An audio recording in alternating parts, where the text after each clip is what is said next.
छठ के बाद जब ये जनता का राज बनेगा तो नाली गली बने चाहे मत बने, स्कूल अस्पताल जब सुधरेगा तब सुधरेगा। लेकिन इसका पहला संकल्प है, सब लोग याद कर लीजिए, अपने आंचल में बांध लीजिए, साल भर के अंदर जितना आपके घर का सवांग आपका बच्चा गया है बाहर मजदूरी करने, और आपके बच्चे जो पढ़ लिख कर यहाँ बेरोजगार बैठे हैं, उसको सरकारी नौकरी मिले या ना मिले, लेकिन सभी के लिए कम से कम 10 से 12 हजार रुपया के रोजी रोजगार का व्यवस्था यही बिहार में करके दे दिया जाएगा। होना चाहिए, होके के चाहिए? अरे तो बोलो भाई, होना चाहिए। समझ में आ गया? तो समझ में आ गया तो यहाँ से जाने के बाद घरे जाने के बाद अपने सवांग को, अपने पति को, बेटा को फोन करना है। आप फोन करके बताना है भोजपुरी में, ये बचवा आपकी हाली जब दिवाली में छठ में घरे आईब, अब की हाली दिवाली या छठ में जब घरे आईब तो 10-12 हजार रुपया के रोजी रोजगार खातिर अब बिहार गया गुरुआ छोड़ के बाहर ना जाए के पड़ी। बुझा गई? बुझा गया? तो हाथ उठाकर बताइए जिसको इसको समझ में होना चाहिए ना, होना चाहिए ना। दूसरा संकल्प, जिस कैसे गरीबी दूर होई अभी बताओ तनी, ये लोग के रोजगार मिल जाए तो गरीबी दूर होई ना। सबको बताओ भाई, होगा कि नहीं होगा? होगा ना। जिसका उम्र 60 वर्ष से ज्यादा है, नीतीश कुमार उसको 400 रुपया दे रहा है भीख पेंशन के नाम पर।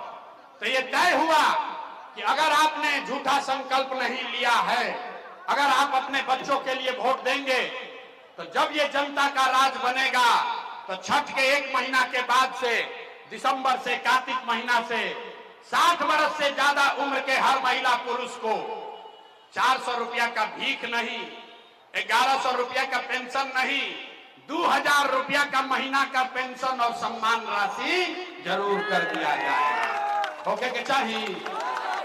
जाके आदमी कैसे हाथ उठाकर बोलो, होना चाहिए कि नहीं होना चाहिए? होना चाहिए। तो रोजी रोजगार 10 हजार 12 हजार के मिल जाए, अब बूढ़ आदमी के 2000 रुपया मिले लगी, इससे जीवन नहीं सुधरेगा। जीवन तब सुधरेगा जब आपके बच्चे, गरीब के बच्चे यहाँ पढ़ेंगे। इसलिए जन सुराज का, जनता के राज का तीसरा और अंतिम संकल्प है कि जिसका बच्चा 15 वर्ष से कम उम्र का है, आज आपका बच्चा जाता है सरकारी स्कूल में पढ़ने, वो पढ़ता नहीं है, खिचड़ी खाया, मास्टर साहब भगा दिए। तो इसलिए तय हुआ कि जब आपका ये राज बनेगा, जनता का राज बनेगा, तो 15 साल से कम उम्र के आपका जो नाती पोता बेटा बेटी है, आप अपने बच्चे को प्राइवेट अंग्रेजी स्कूल में भेजिए।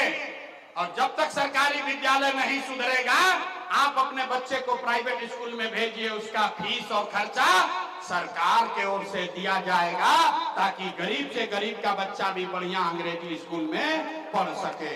ओके के चाहिए ना? आवाज नहीं आया? अपना बच्चा के लिए देखिए, इसीलिए बच्चा सब पीठ पर बोरा धो रहा है। अपना बच्चा के पढ़ाई के लिए भी हाथ नहीं उठाता है यहाँ का आदमी। हाथ उठाकर बोलिए, होना चाहिए कि नहीं होना चाहिए? होना चाहिए। तो सब बात इतना देर से सुन रहे हैं मुफ्त में, अब परीक्षा का टाइम है, सब आदमी को जवाब देना है। आपको 5 किलो अनाज चाहिए कि रोजगार चाहिए? जो ना बता रहे हैं उनको उठा के अभी बाहर भेजेंगे। अरे जोर से बोलो, 5 किलो अनाज चाहिए कि रोजगार चाहिए? 5 किलो अनाज चाहिए कि रोजगार चाहिए? जात चाहिए कि अपने बच्चों के लिए पढ़ाई चाहिए? पढ़ाई की जात की पढ़ाई? लालू नीतीश मोदी का राज चाहिए कि जनता का राज चाहिए? इसको